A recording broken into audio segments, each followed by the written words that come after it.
Given problem में जे एक matrix है जिसका साइज है 101 क्रॉस 101 और इसी के रेस्पेक्ट में एक आइडेंटिटी मैट्रिक्स है, तो सिंपल सी बात है उसका भी साइज यही होगा। हमें निकालना है डिटर्मिनेंट ऑफ जे माइनस आई। हमें जे माइनस आई का डिटर्मिनेंट निकालना है क्योंकि मैट्रिक्स जे जो है यहाँ पर इसकी ये खास बात है, इसकी सभी एंट्री वन है, यानी कि वन वन वन इस तरह से, और कॉलम वाइज भी वन वन।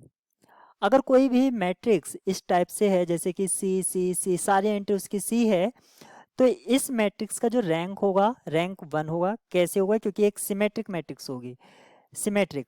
और इसको हम रियल सिमेट्रिक कह सकते हैं क्योंकि उसने खुद कहा भी है कि ये मैट्रिक्स रियल है, all the entries equals to one. तो इसकी रैंक वन होगी।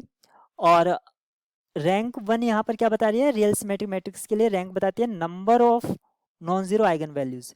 याद रखें ये सिर्फ और सिर्फ रियल सिमेट्रिक मैट्रिक्स के लिए ट्रू होता है कि rank non zero eigen values बताती है, तो यहाँ पर सिर्फ एक नॉन जीरो आइगन वैल्यू होगी।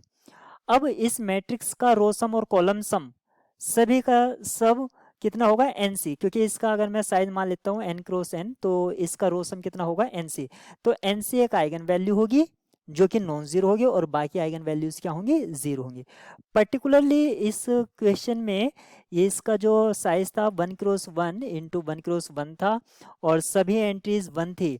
तो यहाँ से हमें ये पता चल जाता है इसके जो आइगन वैल्यूज यानी कि लैम्डा आइज हैं वो 0 0 0 हैं। कितने टाइम्स? 100 टाइम्स। और एक आइगन वैल्यू जो है, क्योंकि सभी का रो सम कितना आएगा? रो सम जो होगा 101 होगा। एक आइगन वैल्यू 101 और अदर आइगन वैल्यू आपकी 0 0 0 है। अब हमें निकालना था जे माइनस आइडेंटिटी मैट्रिक्स के आइगन वैल्यूज, क्योंकि उनका प्रोडक्ट करके हम डिटर्मिनेंट बता सकते हैं। अब आइडेंटिटी मैट्रिक्स की जो आइगन वैल्यू होते हैं वो 1 1 1 होती है। आप इनको सब्ट्रैक्ट करा देंगे तो -1 ये आपका 100 टाइम्स और एक आइगन वैल्यू आपको 100 मिलेगी।